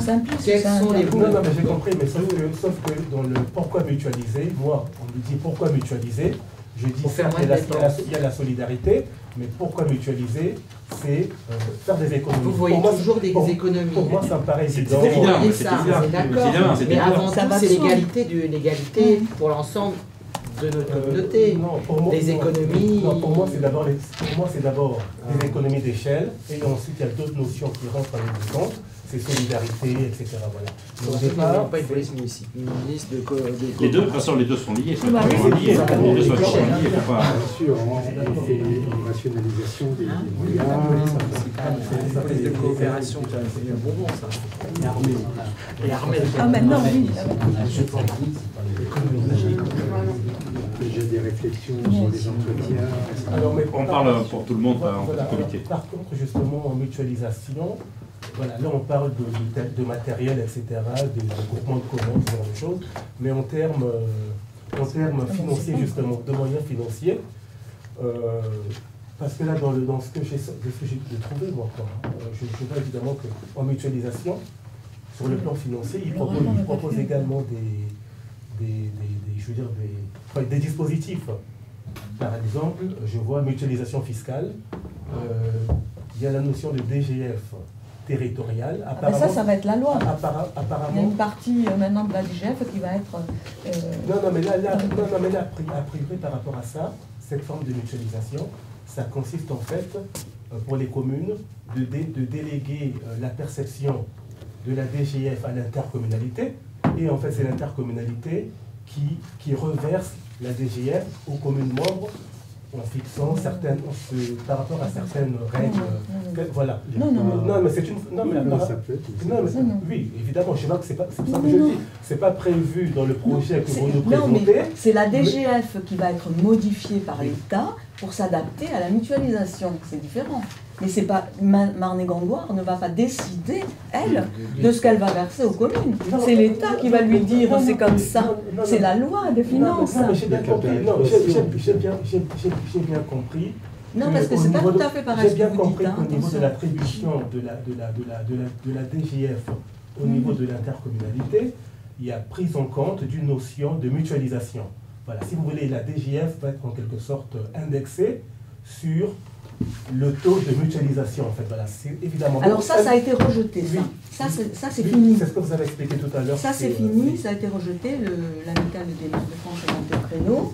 Dans la loi des finances, ça a été supprimé, mais c'est remplacé dans la modification de la DGF par... Alors je ne vais pas m'étaler sur le truc, c'est compliqué, mais maintenant elle va être séparée, Marne-et-Gondoire va en toucher une partie, et en fonction du nombre d'habitants, chaque commune recevra, voilà. Ce n'est même pas au niveau du coût de la mutualisation, c'est au niveau du nombre d'habitants.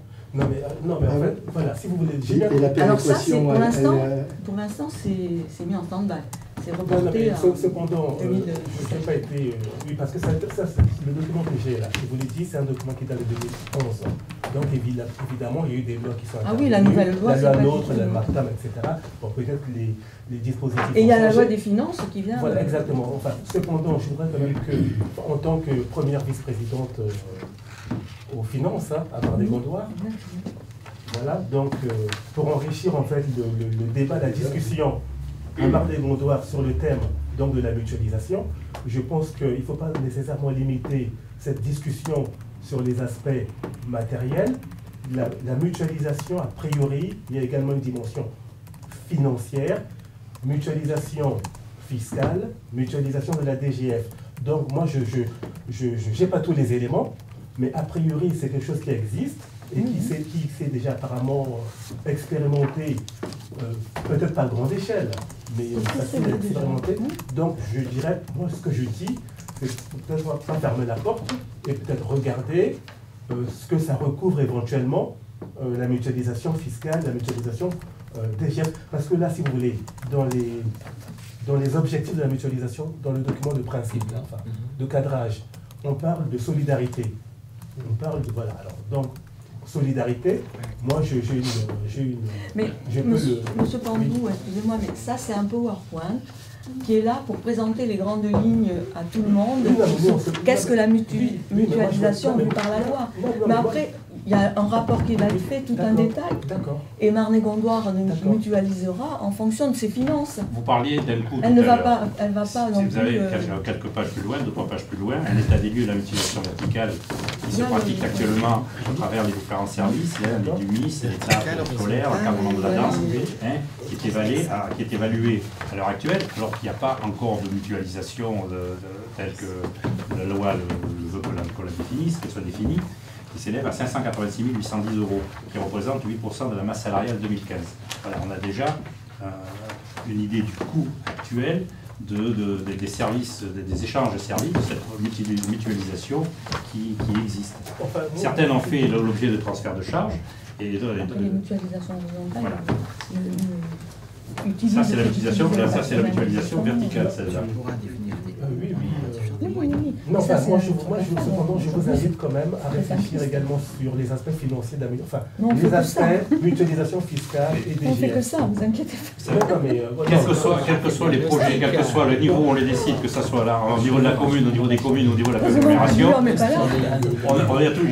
on aborde toujours le volet. Heureusement que le directeur financier n'est pas là, parce qu'il dirait, non, mais après, je reviens sur ce que j'ai dit tout à l'heure. Sincèrement, c'est ce qui est dit.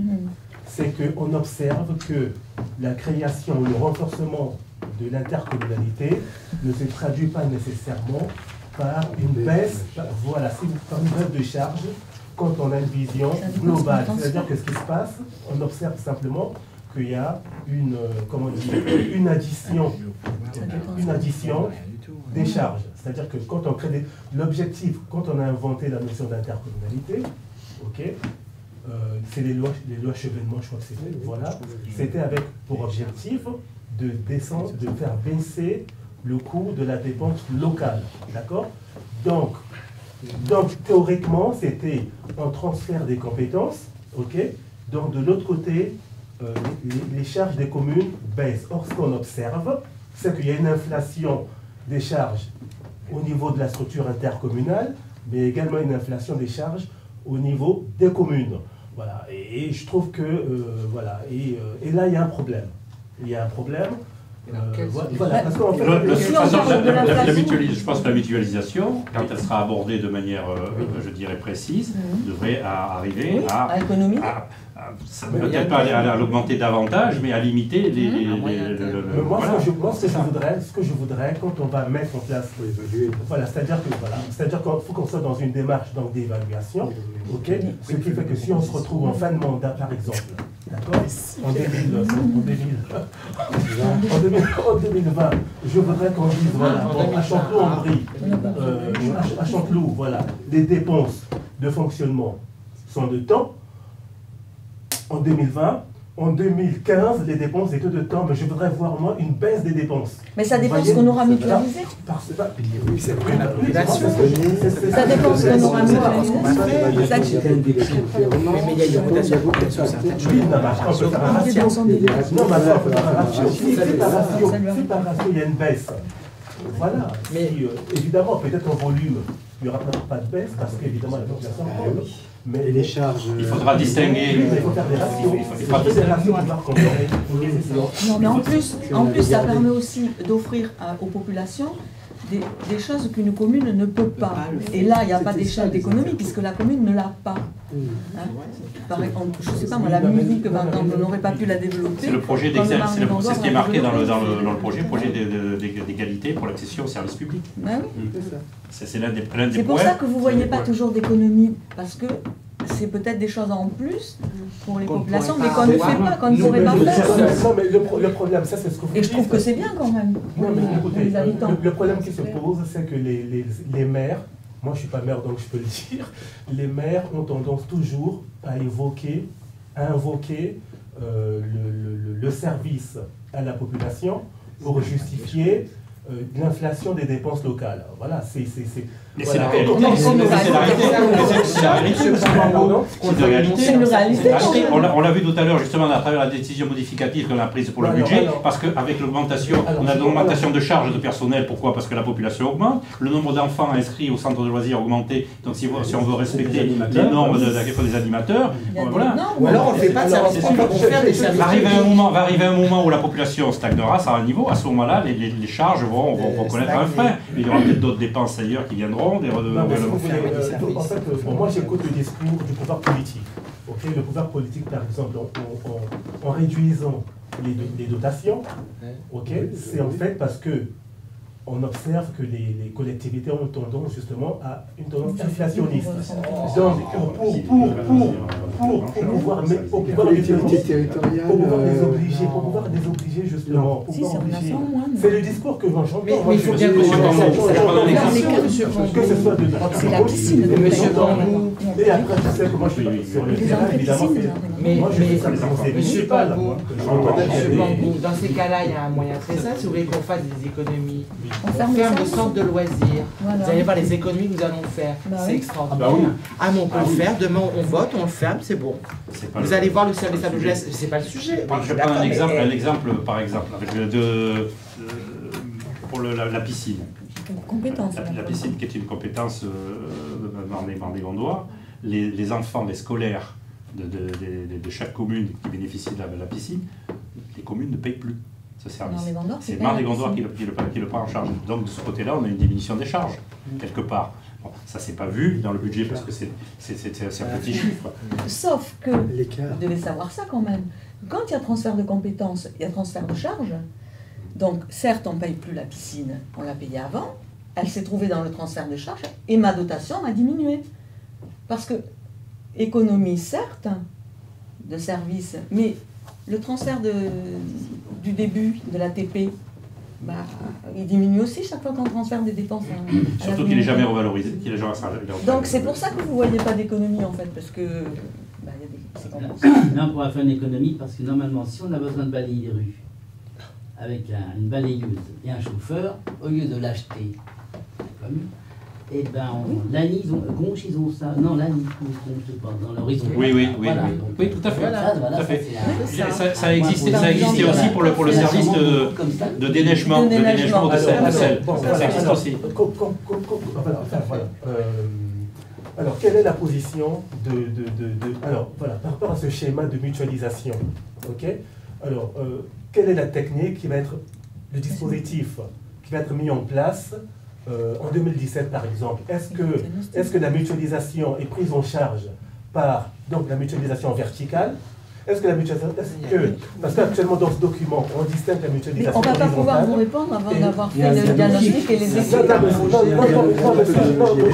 Non, mais ce que je voulais dire, c'est que... Vous serez mis au courant? On sera au courant au fur et à mesure qu'on va avancer. Non, ce que je voulais simplement dire, poser comme question, est-ce que la mutualisation, le schéma de mutualisation a vocation à développer une mutualisation verticale ou à aider les communes à mettre en place une mutualisation horizontale, c'est-à-dire conventionnelle. Il y aura peut-être les deux. Les deux ne sont pas incompatibles. Les deux ne sont pas incompatibles puisqu'elles existent déjà. La Voilà, proposition très bien. du schéma et de la méthode. Alors, très bien. Alors, donc, vous êtes précis. Je vais vous poser la question, par rapport à Chanteloup.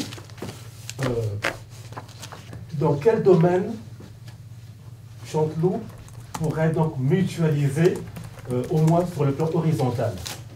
Voilà, par exemple, alors, lui il parlait du nettoyage, c'est ça?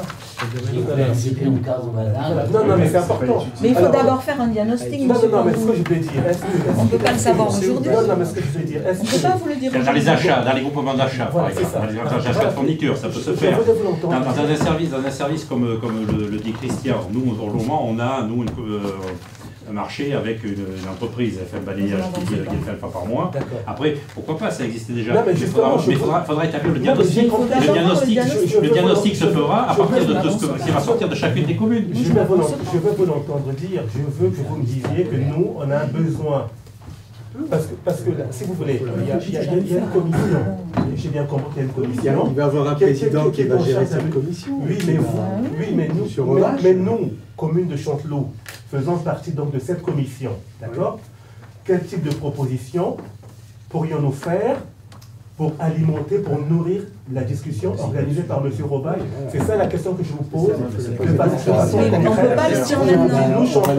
Nous, Chanteloup, quand on sera dans la commission, on va dire à M. Robache, ce serait bien qu'on mutualise, par exemple, l'entretien des espaces verts.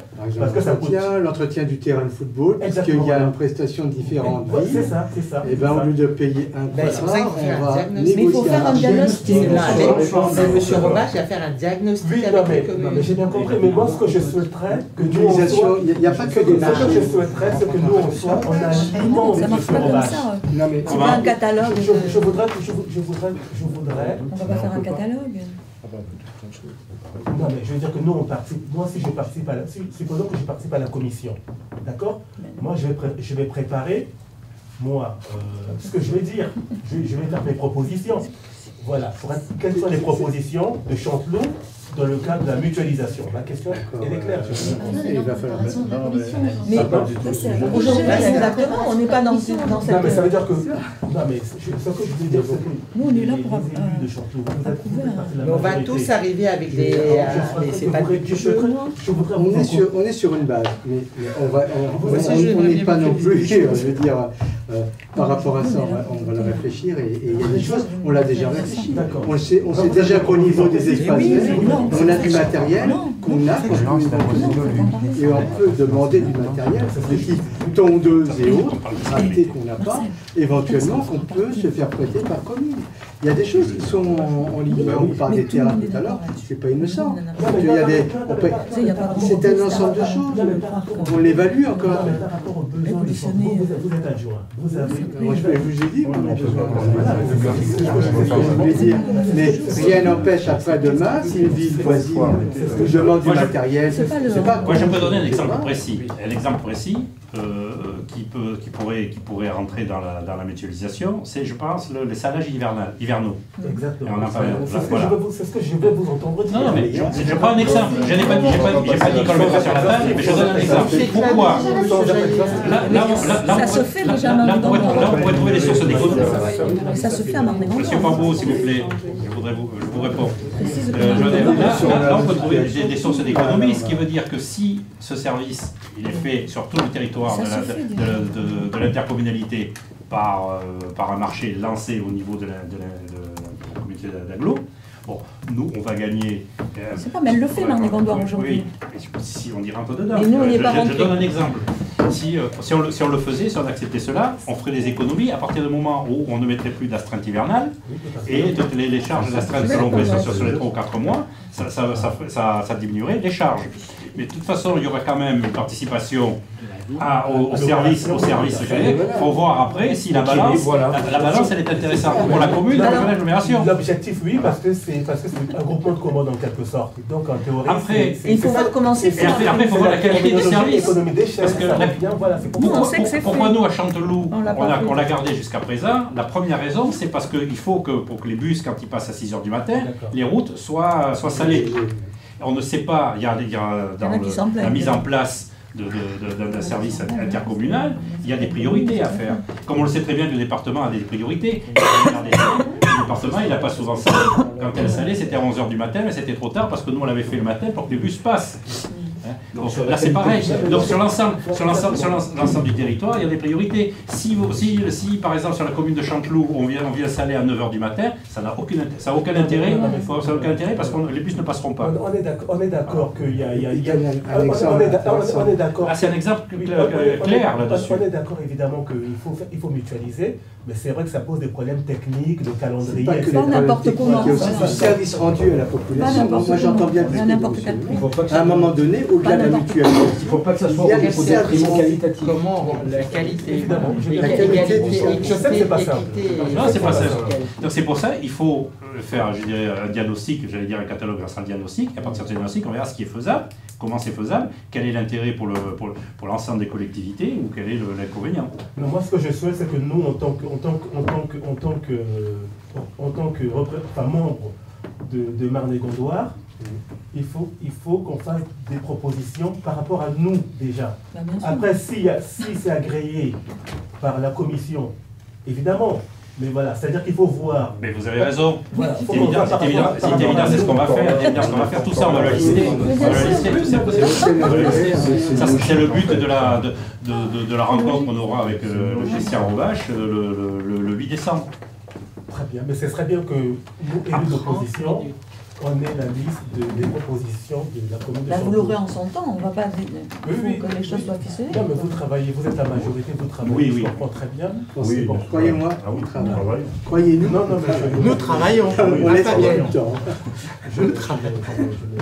Je ne parle pas de Est-ce qu'il y a d'autres remarques ou d'autres questions sur ce point précis? Je pense que là, on déplaît le terrain pour le moment. C'est vrai que c'est fait de manière un peu précipitée, mais on sait pour les raisons pour lesquelles c'est fait. Mais il faut avancer. De toute façon, en tant qu'au finance, je suis associée.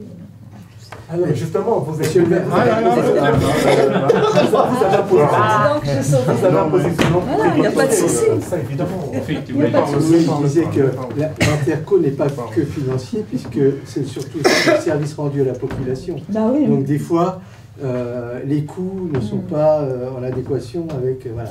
On se comprend, le service rendu à la population, il y a des fois, on aura l'intérêt de le faire et d'autres non. Parce qu'on a les mêmes services au même moment et qui sera priorisé. Je voulais juste dire que je participe aux commissions. Et puis c'est ça que je veux dire, que je serai au courant. On a quelqu'un s'il n'y a plus de questions ou de remarques, je propose qu'on passe au vote. Donc qui est contre l'approbation de ce rapport? Qui s'abstient? Qui est pour? À l'unanimité. Merci. Maintenant, on va se mettre au travail pour ça. Le point suivant, ce sont les communications du maire. Donc, comme d'habitude, vous les avez avec vous. Il y a des déclarations d'aliénés pour diverses parcelles. Une du 21 septembre pour 330 000 €, du 29 septembre pour 325 000 €. Signature de déclaration d'intention d'aliéné au 1er octobre d'une valeur de 327 000 et d'une autre parcelle pour 155 000. Le 6 octobre, signature de déclaration d'intention d'aliéné, valeur du bien 125 000. Et le 20 octobre, signature de déclaration d'intention d'aliéné, partielle YA 360, valeur du bien 149 256. Enfin, le marché d'assistance à la maîtrise d'ouvrage en vue de la révision du PLU, avec le candidat retenu par la commission d'appel d'offres, qui est le cabinet CDHU. Je pense que ceux qui sont à la commission d'urbanisme ont reçu l'invitation à rencontrer ce cabinet qui sera lieu le lundi 30 novembre à 17 h. Voilà. Donc on vous a mis en complément le rapport d'analyse des zones, telles qu'elles ont été faites par notre assistant maîtrise d'ouvrage, la comité d'agglomération de Marne-et-Gondoire, en la personne de Laurence Maldonado.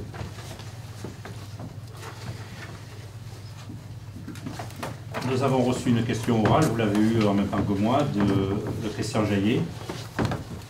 Donc je vais la lire. Ce courriel a pour objet de porter à l'ordre du jour une question conformément à l'article 5 du règlement intérieur du conseil municipal. Cette question a pour objet la déviation de notre village en cours de travaux et exempte de toute information municipale. Mis à part le besoin d'un rond-point et de son coût, mis à part le délai des travaux et les balbutiements d'exécution au niveau des carrefours, mis à part le délai des travaux qui n'en finissent pas, mis à part du retard d'ouverture de la voie promise pour juin dernier, mis à part les compétences du maître d'ouvrage, pouvez-vous, monsieur le maire, expliquer, entre autres, pourquoi l'avenue de la Jonchère, déjà insuffisante en largeur pour 2 voies, mesure 7 mètres de bordure à bordure, et l'élévation prévue pour le détournement des camions vers la zone artisanale, mesure 6,50 mètres. Alors je rappelle que sur cette opération, c'est quand même le département qui est maître d'ouvrage. C'est lui qui détermine les besoins en largeur de voirie. Et je pense que déjà on reproche la vitesse importante sur la ville de la Jonchère avec une largeur de 7 mètres, malgré quelques chicanes qu'on essaie d'aménager. 6,50 mètres sur l'autre partie. S'il avait été beaucoup plus large, je pense que la vitesse serait un problème. Et pourquoi j'en parle? Parce qu'il a fallu se battre avec le département pour que cette déviation reste, comme elle traverse la ville, à 50. Il voulait la mettre à 70 sur le premier tronçon. Et de la même manière, il a fallu qu'on se batte pour que le merlon anti-bruit, qui sera arboré par la suite, enfin, dans les aménagements que les accotements seront faits, ne soit pas réduit au ras du sol. Alors les délais, si vous avez vu ces jours-ci, il y avait encore des travaux qui étaient faits dessus, c'est parce que le département, quand ils ont fait l'état des lieux, ont regardé qu'il y a des malfaçons. Donc de nouveaux travaux ils ont demandé que certaines choses soient refaites. Et donc ce qui a occasionné encore la fermeture ou la mise en circulation alternée pendant 3 jours, je crois, du giratoire. C'est vrai que ça était prévu en juin, mais vous pensiez juin 2015, aujourd'hui ça va être ouvert en juin 2009, parce qu'on travaille sur cette déviation depuis 2005. Alors ça a été long, parce que le giratoire a été déplacé plusieurs fois de place, en raison de la rangée d'arbres qui fait l'allée Fontenelle, qui fait le champ de l'allée Fontenelle, qui était une allée privée. Dans les premiers dessins, à l'époque, certains arbres devaient sauter pour faire une sortie directe de l'EHPAD sur cette déviation. On s'est battu pour que ça soit préservé, le paysage soit préservé et que ça se fasse différemment. Après, je pense qu'il y a des problèmes de financement, il y a eu d'autres choses qui ont retardé la mise en place. La mise en place des travaux, ce qui fait qu'au lieu d'ouvrir en 2009, les travaux ont commencé l'année dernière, et c'est vrai que c'était prévu pour juin, et j'espère que ça sera avant la fin de l'année, mais je ne le crois pas. Je ne le crois pas, pourquoi? Parce que les feux ne sont pas en place, enfin ils sont installés, mais les raccordements EDF sont très longs, et la signalétique n'est pas mise en place totalement. Ça, c'est notre problème. Et voilà. Donc, c'est le département qui a choisi la largeur de voirie. Là-dessus, c'est eux qui sont maîtres d'ouvrage. Donc, disons. D'après moi, ça pose un problème parce que je n'ai pas fouillé, mais j'ai regardé sur Louis Tégal, l'argent des varies. Il marque bien dans Wikipédia, là, la largeur des voies est de 3,50 m pour les routes principales neuves en race campagne. Celle-ci peut néanmoins être réduite à 3 mètres en cas de contrainte de site et lorsque le volume de circulation est faible. Donc moi je pense que ça pose un problème. Là tu es pas en race campagne, tu es en milieu urbain, c'est une voie urbaine. C'est de savoir ce qu'on veut, on a fait une déviation pour que les camions passent, on fait une route qui est moins... Pour alléger le trafic. Ah non. Si, pour les camions aussi, mais c'est alléger le trafic. C'est pour alimenter les zones artisanales qui ont été créées. Oui. Entre autres.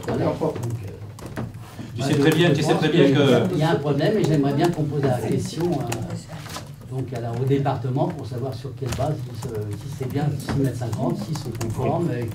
Je pense, mais j'aimerais bien avoir une réponse. J'interrogerai si tu veux directement le département. Moi j'ai regardé, il y avait un bus, un camion qui passait la rue des Terres-Fortes, qui était à 7 mètres. Et ben, je vais vous dire, les accidents, on va les voir, les rétroviseurs, ils vont sauter. Avec une voie de 6,50 mètres, parce que c'est 6,50 mètres de bordure à bordure. Oui. C'est-à-dire que le caniveau... De fil d'eau à fil d'eau. Ouais, donc... Alors, t'as une emprise... 50 cm, mais bon. L'emprise est large. D'ailleurs, ça se voit quand on passe. C'est pour ça que ça m'a intrigué. C'est pourquoi c'est ce qui te fait cette impression-là. Christian, elle est en sens unique ou quoi? J'aime en sens unique, on dit tiens, elle est en sens unique. Tu as une emprise qui est très large, qui fait 23 mètres. Pourquoi? Parce que quand les accotements seront aménagés, que tu auras la piste cyclable, que tu auras le truc. Oui, non, mais tu verras, tu n'auras pas, pas la même perspective.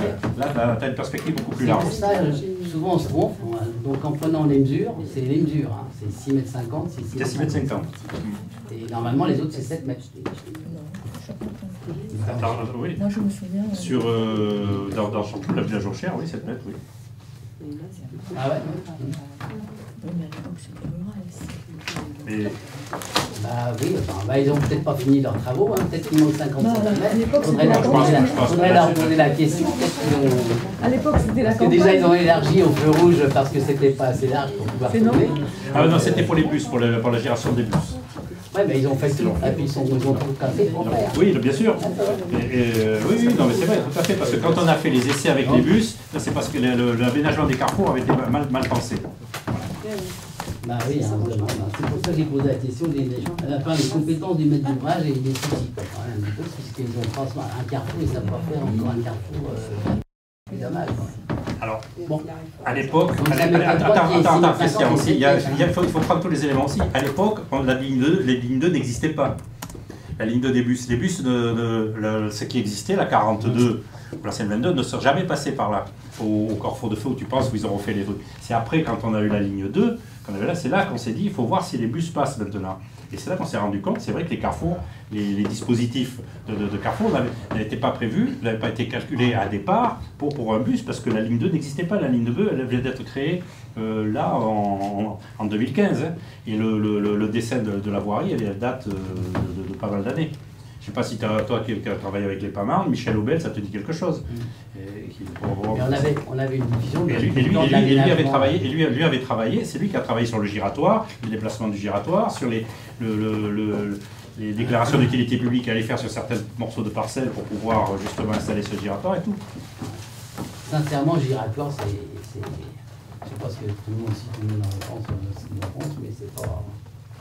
Quand même, c'est un peu débile, quoi. Ce grand truc énorme, là. Tout ça pour alimenter une petite rue de 6 mètres 50. Les sous que ça a dépensé pour le département, et le département, c'est nous aussi, hein, on paye des impôts là-dessus. C'est de l'argent public. C'est vraiment de l'argent public. Je pense qu'il faut retenir surtout, c'est qu'on va soulager quand même la traversée de la ville. Parce que, à une époque, les années... Je te rappelle, et tu dois te rappeler que c'était interdit à aussi tonnes la traversée de la commune. Bon, maintenant, les livraisons, elles se font plus par des camions de 6 tonnes, c'est des gros monstres qui continuent à traverser la village Auchère. Donc quand ils passeront sur la D231 jusqu'au feu, là, qui sera au carrefour, ou entre Renault et le Clos du Chêne, pour retourner à droite pour aller vers les zones, parce que la signalétique doit les amener par là. Et quand ils arriveront par le bas pour tourner, on aura déjà plus un grand nombre de 35 tonnes qui ne traverseront plus la commune, comme on les a actuellement, qu'on n'avait pas il y a quelques années, si tu te rappelles bien. Donc je pense qu'elle aura son utilité. Hein. Je lève le doigt en disant attention, 6,50 m, il y a un problème. Je pense qu'il y a un problème. Oui, à l'occasion, je poserai la question. Regardez les plans qu'ils avaient fournis, il y a eu des plans oui. des chemins. Donc regardez déjà sur les plans si... Je regarderai. Je me souviens qu'on en a parlé de ça, de la taille. Ça avait été évoqué, ça me dit quelque chose, la taille.